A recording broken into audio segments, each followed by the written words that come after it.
Alrighty, here we go, part 2 of Karma's Bitch. So it's a continuation of the first one. As you can see, this image, you've got a hamster on the hamster wheel, falling asleep drunk on the KoolAid. So what does that mean? It means that those people who actually believe that they're awake, they call themselves patriots or freedom fighters or other versions thereof. They actually believe they're active and doing something in the service of freedom, where really they're still sucking on the KoolAid fed by all their favourite media outlets and idols, etc. They still have people they worship, who are going to be their saviors, etc. That's how you keep people docile. And there you have a docile hamster on the hamster wheel, just repeating their own pain. And what's karma about? Why is it called Karma's Bitch? Because if you don't actually take full responsibility for your thoughts, actions and emotions, then you are going to be ruled by karma, because you're just like a bot. You're not fully online, and those people aren't fully online will be ruled by karma. Karma is your master, so you will be karma's bitch. And so this is about people in the freedom movement who are actually part of the destructive things that are coming down without realizing they are, because of their belief system. And the worst part of this is they actually believe they're in full charge of themselves, and they know who the sleepers and sheeple are, where in fact they're more destructive than those people they call sheeple. So we're going to go and take a look at how that is and how that'll make sense. It's going to be explained piece by piece.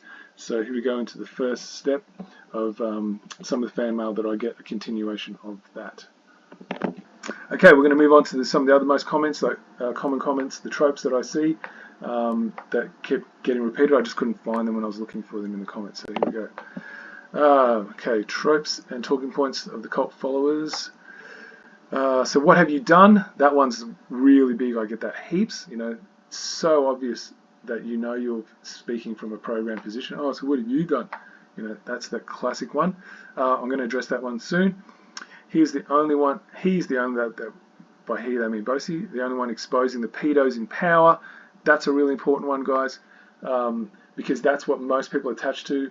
If you're someone who wants to, position yourself as someone of credibility, the first thing every tyrant's ever done is they've gone and hit people's pain points. They've spoken to them where they hurt, and then they've said they acknowledge it, and then here's my solution, right? That's the first way to get that credibility and get people to attach to you. Okay, so Larkin's going to explain this in about 2 or 3 seconds, or maybe 4 or 5. Here we go. Literally, every single historical tyrant you can think of rose to power by bashing an injustice that was there before them. And in all... There you have it, guys. It's the same play every time. Those who don't remember their sins of the past are doomed to repeat them. And, if you really want change, you do it yourself. You don't hang on some kind of leader, because if you do that, you are inviting more tyranny. It's just how it works. These are the laws of nature. Right? And if you don't understand them, you are going to keep paying the price. So the whole point of why I put this content out, and there's over 140 now, is so you understand, so you care enough to look at all the different ways by which people are fooled, right? And there is many. There's more than you could possibly imagine. And if you don't care enough to learn those particular ways it's done, then you're going to keep getting fooled. And that requires you to take ownership of the fact that you are someone who can be fooled. Now that's something that not many egos are really wanting to do.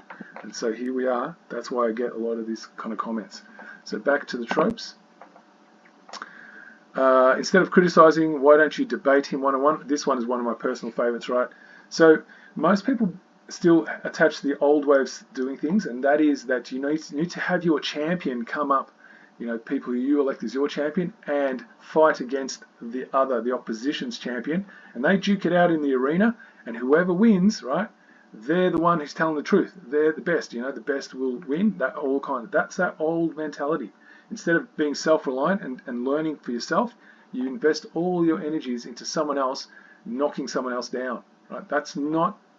There's nothing new in that, right? That's the political arena. So these people who hate politics, they hate what it's doing, are actually using the systems that politics uses to control people, right? It's a brilliant one, and most people can't even recognize when they say that's what they're wanting. They're wanting a champion to speak for them on their behalf. Well, unless you're mute, why do you need anyone to do that? Why elevate anyone above yourself? You have all the moral faculties, just like everyone else, right? If we're all created equal, why do you need someone to do it for you, right?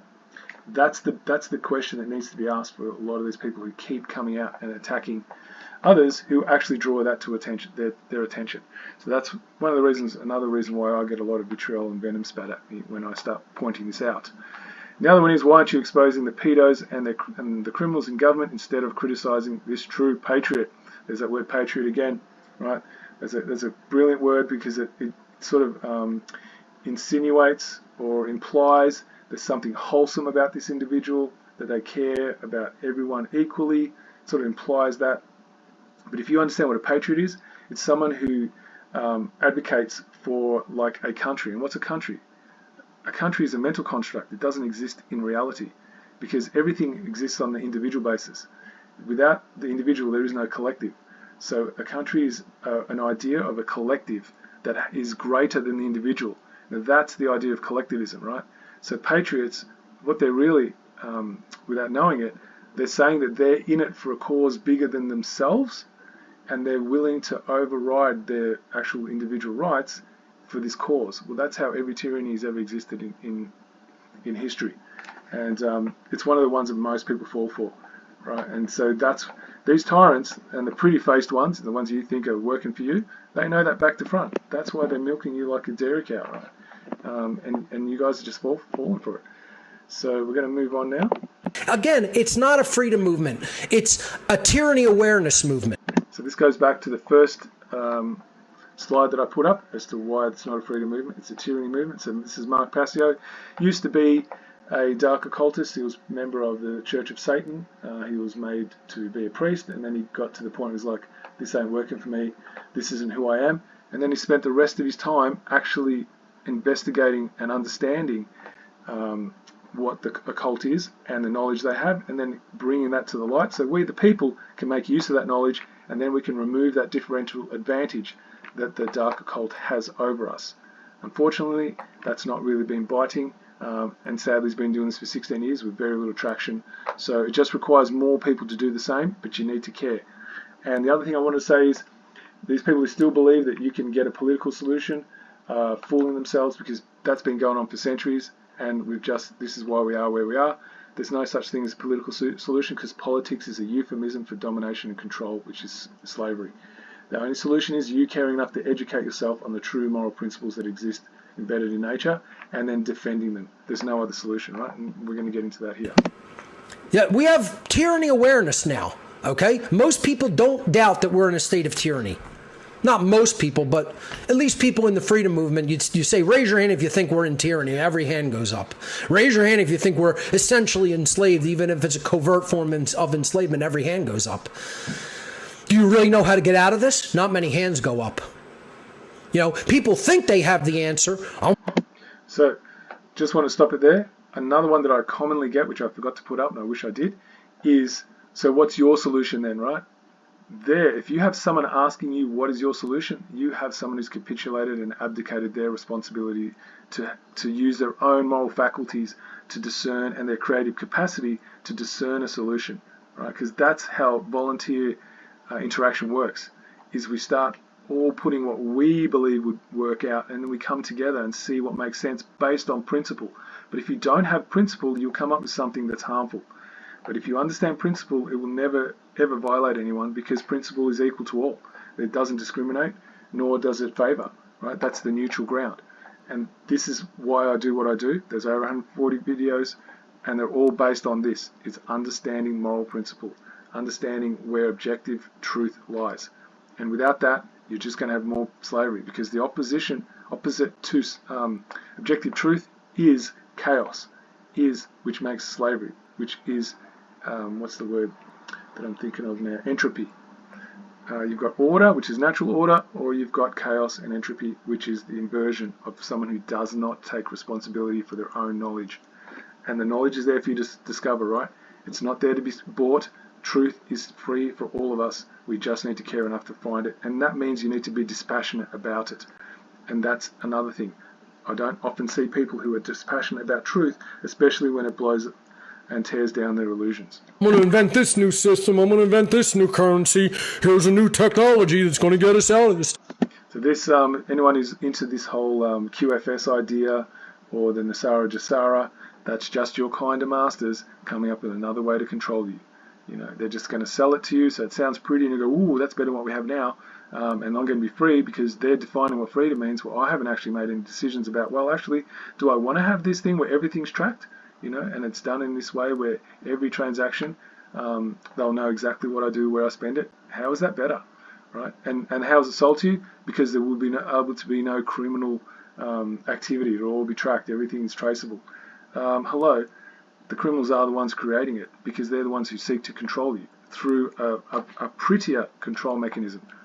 All right, let's move on. AI is going to be the savior. Growing your own food is going to be the savior. The next crypto is going to be the savior. No, jackass, because you still have an immoral population. Tyranny is still going to come and find and destroy all those systems because you didn't teach people morality first. And even if you want to say you want to do it simultaneously, you got to make it an 80-20 energy split. How many people are doing that? How many people do you know out in the world? You yourself, do you know? Or that are you doing this? 80% of all energy that you expend is to teach people objective morality and natural law, and to turn them from an immoral human being into a moral human being, to assist in them turning themselves in from an immoral person to a moral person by an act of their will. Are you putting 80% of your energy into that? Of all the things that you do in life, is 80% directed toward that goal? How many people could say that? If you do 20% in other areas and 80% that type of moral education, we'd win. We would win. So that goes to that question of what have you done? I'll let the actual videos I've put up, if people are really interested, go look for all of them. Go straight from the beginning, from foundational knowledge that's required, right up to all the different ways that we're fooled and controlled. So if that's no value, then obviously I haven't done much. Yet, where do people put their energies? Whoa, well, you like this guy because he's talking about all these bad things, all the symptoms, right? You just get people telling about the symptoms, you've got no idea of how those symptoms got there, right? And that's how you're controlled. But again, what's that thing they say? You cannot teach anyone anything they're not willing to learn. So, you know, if you're in that movement, you see yourself as a patriot, etc., you're a part of the Tyranny Awareness movement, all this stuff, no matter how it's put, how much evidence you see, it's going to count for nothing, because you don't have it in your heart to actually understand it for what it really is.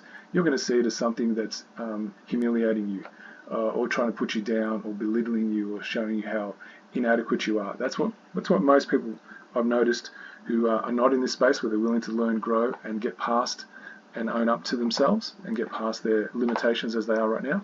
That's usually the default position response that I get. Okay, let's keep going.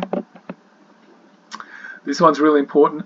The state calls its own violence law, but that of the individual a crime. So you'll see people talking about Trump and the laws he passed, which is just statute and legislation, and they're saying that's gospel, etc. Right? He doesn't even have the authority to pass a law, because you can't pass law. Laws are existent in nature, but there's that confusion, right? And then if you believe and you're vested in some authority greater than you, has this, ability or the right to create some rules that you're going to call law, then this is what you're going to get. You're going to get a bunch of state organized thugs, that don't have any moral virtue or value, come and lean on you in a way that's going to be unbearable, and you're going to capitulate. And they're not going to call that violence, they're going to call that law and order. But if you try and fight back, then you're committing a crime. And if you don't understand that, we're going to keep back in that hamster wheel. And the other one is this: and no other is the root from which a tyrant springs. When he first appears, he is a protector. That's from Plato, right? So this knowledge has been known for centuries. So if you want to control people, you make it look like you're here for their benefit, and you're going to provide them solutions and protect them from the big baddies that are out there. Just no different to the shepherd, right? The shepherd protects the sheep from the wolves, but who ends up eating the sheep? Is it the wolves? No, it's the shepherd. They end up on his table. Same thing. Okay, so just showing you how it works, guys.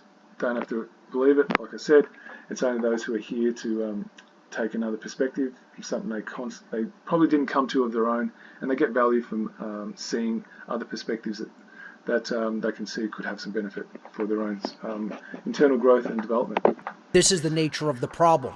The bulk of the human species does not understand morality and natural law. If that is corrected, we will be able to manifest true freedom.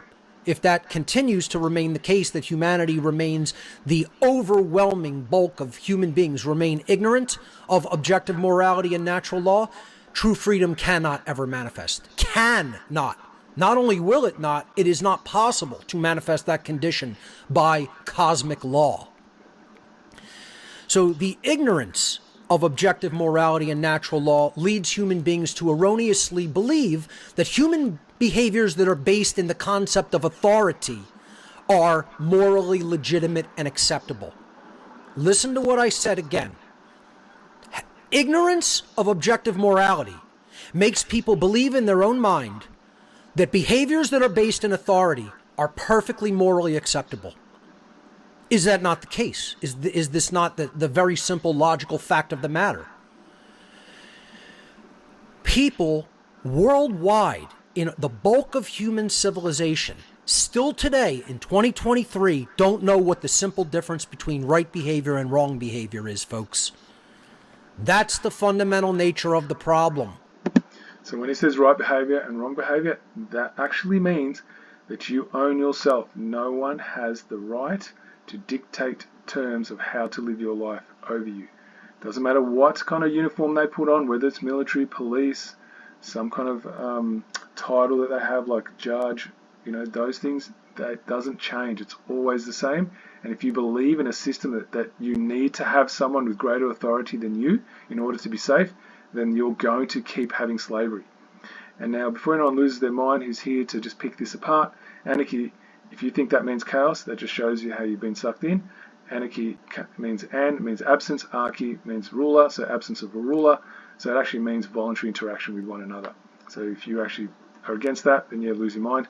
And the occult, and what they mean here, occult just means occulted knowledge, which means obscured or hidden from the eye, from the five senses, right? So it's things you can't see, touch, smell, hear, things that are tangible, but they still exist and they're in play in how we function in this reality. That's what that means. Okay, let's listen on to what Mark says. People don't know. Worldwide, people don't know what the difference between right and wrong is. I want you to hear that deeply and let it sink into your brain, let it sink into your mind. That's the fundamental nature of the problem. Yet, how many people percentage-wise are saying this to people? Yeah, I'd love it if people came on and started saying that more often. I'd really, really enjoy that. Unfortunately, what I've seen, Mark, is absolutely correct. This is not being discussed. And until it is, the dark occultists that you all, bitch and moan about, and you've got a ton of knowledge about the symptoms of what they do, they're going to keep doing it. Because that's the only differential advantage they have, is knowledge of that. And until you care enough to gain it for yourself, nothing's going to change, and you're going to keep thinking that there's people like Bosey and Trump and the White Hats, all these well-intended individuals that have more power than you, that all of a sudden, just as valuable as you, that all of a sudden that's not going to corrupt them, is it? No, because they've been adorned by God, haven't they? This all-smiting, vengeful creator. Yeah, that's going to work out really well, because it's worked out so well so far. And things are just going to get better because you want to believe it. And one of my favorite comments that I see actually is when you ask them enough questions, the ones that come onto my page and I ask them questions, what they say is God wins in the end. I mean, seriously, what more do you need to know other than that? That tells you everything. This is someone who's just abdicated any responsibility for themselves. All right, let's move it along. So this is what we have. This is who the patriots really are. They're not even running, right? These people are asleep on that hamster wheel. And they're sucking the what? The jungle juice. Yeah. What would they call? There's another word for that. I can't think of what it is. The KoolAid. That's what it is. Here they are, drunk on the KoolAid that someone's coming to save them. They've just got to be, do their bit and keep exposing what all the pedos do and stuff like that, as opposed to the root cause. So then the same structural violence of that system that's in play of a dominating ruling class, that never changes. So you've still got a mafia, just different people in charge. Okay, so if you're looking to find some kind of guidance about moral principle, and that there is actually a structure in place that was built on moral principle, where the system of governance, which just means system of public servants and administration of how services will be delivered to the people equitably in order to advance the quality of all lives equally. This site has got plenty on it. I'm just going to quickly, I'm not going to go too much into it because I've done plenty of other videos about that, but here we go. It's already standing on principle. You can see that unifying our community. It talks about the 1901 Australia Crime Punishment Manifesto, which is the 1901 Commonwealth of Australia Constitution. So it talks about why that's a fraud and how that's just more enslavement. And then you've got participate in our police letter campaign. If you want to do that, you can click on that, take you right there. Subscribe to the mailing list. As you go back up here, you can see all the different places you can look into. And so anyway, that's for you to discover in your own time, but just giving you a resource. It's magnacarta1215.com. There you go.